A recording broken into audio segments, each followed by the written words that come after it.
Something big and something new can be scary. There's getting started, especially in something big and something new. Getting started, especially in something big and something new, can be scary. There's plenty of anxiety, especially when you're talking about getting started in something like financial planning. If you're not an expert in personal finance, it can be very intimidating, and I know that.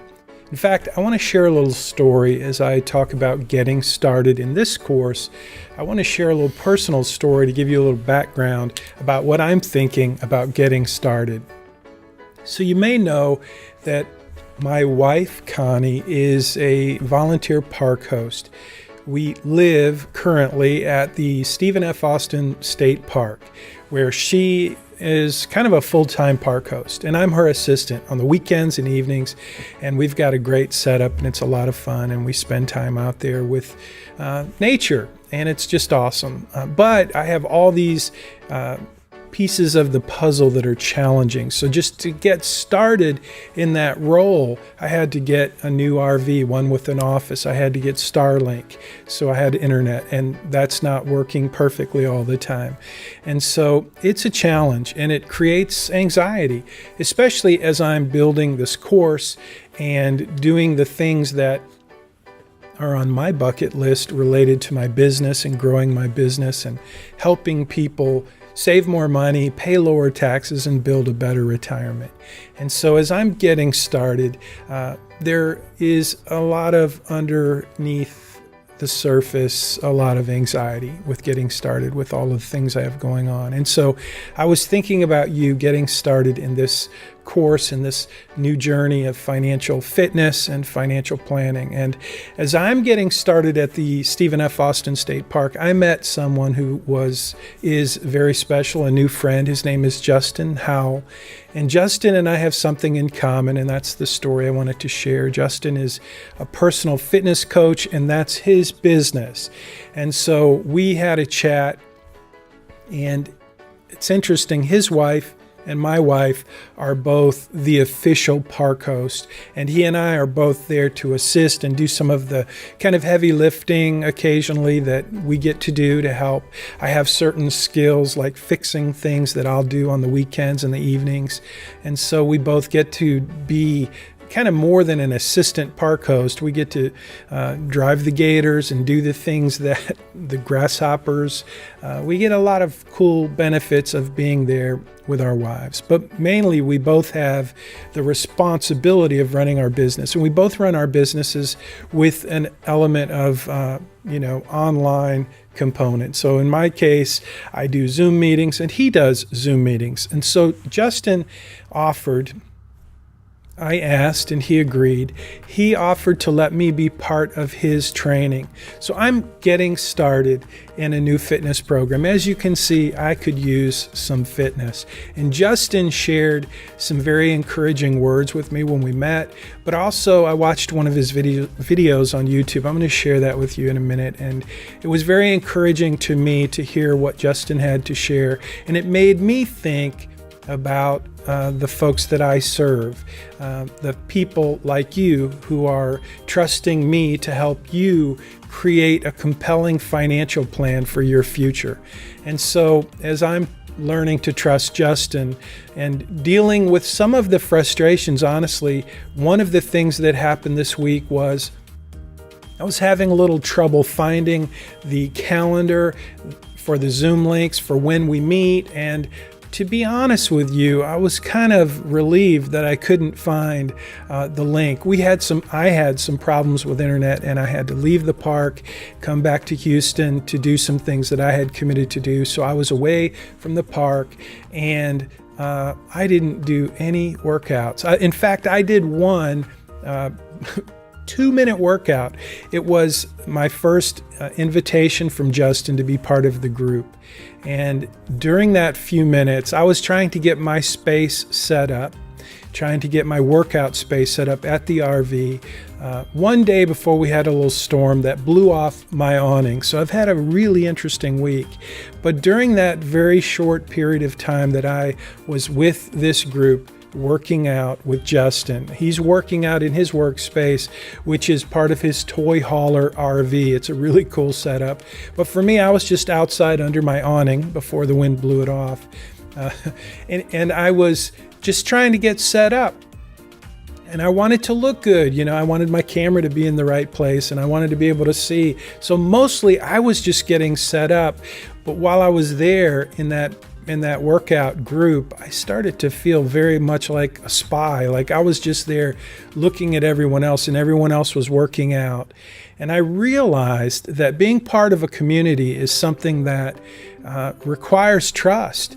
And Justin trusted me, invited me to come into his group, and all the people who trusted Justin had kind of by default trusted that Justin was letting me in as someone who was there to work out, not just to watch everybody else work out. It felt a little awkward for a few minutes, but it made me think about what it's like to be part of a community where we try to help one another.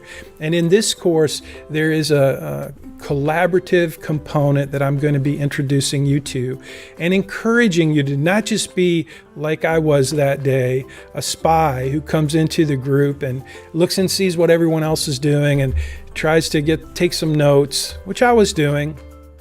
I was getting set up and I didn't know what equipment I needed and I didn't know anything. And so I was there to do that. But while I was watching everyone work out, I had this appreciation and gratitude for the fact that I was able to be there and learn from them. And so I hope the same kind of thing happens for you in this course. And as you watch Justin's words, I want you to just think about how his words in terms of not waiting, stop waiting, let's get started.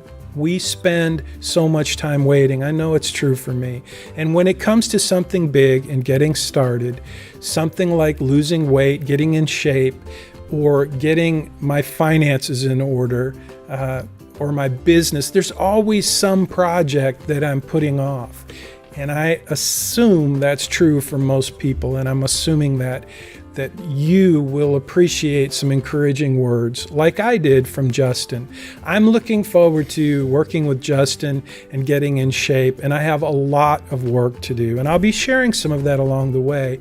But today, as I had this lesson on my to-do list, getting started, I just thought maybe the story of Justin and the backstory of what we're working on over at Stephen F. Austin State Park, where Justin is kind enough to invite me to come into his group. By the way, I've invited Justin to come into our group, and I'm going to, as I'm saying this, I'm making up my mind that I'm going to invite Justin's group, anyone who wants to come into our group. So 30 Days to Make Your Money Count is our free premium financial planning course, and it's a 30-day trial basically before you're asked to commit to any, not even a dime, and you'll get the full access to the financial planning portal, and you'll be able to get started. And I'm going to invite Justin and his group to join us if they want to participate in what we're doing here in this course. But for now, I wanted to just post this. This video will be part of the course in getting started. The story of Justin is coming right away in a minute. And then after Justin's story, I'm going to share from Make Your Money Count Turning Point, something that I've been thinking about a lot this week, and hopefully it will help you think about a turning point as you prepare to get started in this course and in your financial planning journey. So thanks for watching. Here comes Justin's story, and then a little segment from Make Your Money Count Turning Point. Thoreau had a quote, "How much human life is wasted in waiting?" I like to condense that into how much is wasted in waiting. How much do we waste? Time, happiness, feeling good about ourselves, doing things we love to do because we're waiting for something. And right now, during this time of year, getting close to the end of it, there's a lot of waiting. There's a waiting for 1/1 to start doing things differently, to do better with nutrition, exercise, whatever it might be. And then you also hear that throughout the year, though, on a Friday or a Saturday, people will do better on Monday. And what I hear them not saying is they're not sure, they don't believe that if they decided they wanted to do something or not do something, that they could stick to it through a difficult time, like a Saturday night when everyone's consuming everything, or through the holiday season when all of the options are right there in front of you. And I'm not here to depress you or judge you or anything like that. I'm here to give you some hope that there's maybe some levers you haven't pulled yet. Maybe one of the reasons that you've sometimes started and then not been successful when a difficult period came, when Valentine's hit, when a birthday hit, when whatever happened, life, it's because you didn't have a plan that was really a good fit for you. There's a lot of great ideas out there. There's a lot of great programs, apps. There's a lot of great ways to attack everything that you want to do. The trick is putting them together in a way that's going to benefit you, your lifestyle, your motivation, whatever it is that you're trying to accomplish, that it's put together. And then, of course, you have someone helping you stick to it, right? So what I want to offer you is to not give up hope. What I want to try to trick you into doing is start right now. Start these 2-3 weeks before the end of the year by just simply thinking through what is it that you want to accomplish and doing research on the things that might help you get there. Ask your local fitness professionals that you know. Ask them and listen to what they say. Don't just discredit what they say when they say something you don't want to hear, because it's going to be hard. It's going to be hard no matter what. If you decided to go after it, it's going to be hard no matter what. If you want to talk to somebody, you want to talk to me. If you don't know a fitness professional, come talk to me, reach out to me in my DMs.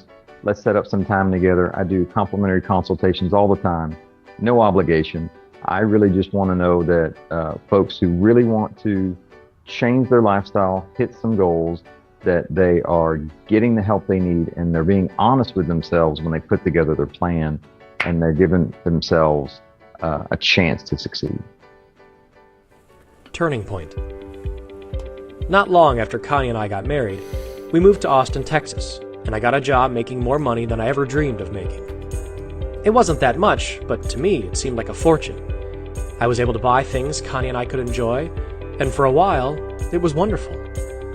I sure didn't want to go into debt, but we spent every dime I made. Soon, though, the things I bought weren't enough to thrill me any longer. I wanted more. I thought I needed more. I hoped the things I was buying could fill up the hole in my heart, but when they didn't, I tried to cram more in there, but the hole just got bigger. One day I realized that I had all I'd ever wanted: a wonderful wife, 2 beautiful sons, a good job, and lots of stuff. But I was miserable. My dream was fulfilled, but I felt emptier than ever. For a new thrill, I started smoking pot. That felt good for a while, but bad decisions followed bad decisions. And soon I was on the verge of losing Connie, my sons, my home, and my job. I'd like to say that I flushed my last dime bag down the toilet because of noble reasons, but that's not true. I flushed it because I realized it was costing me way too much money. The answer, I became convinced, was to make even more money. I left my job and became an insurance agent. In that role, I interacted with hundreds of people, and I observed them carefully. Some were just as driven to make money as I was, and they felt just as empty. But surprisingly, many of the men and women who came to my office had a clear, compelling sense of direction for their lives, and they wanted to marshal every resource to fulfill their dreams. These people had learned one of life's most important lessons.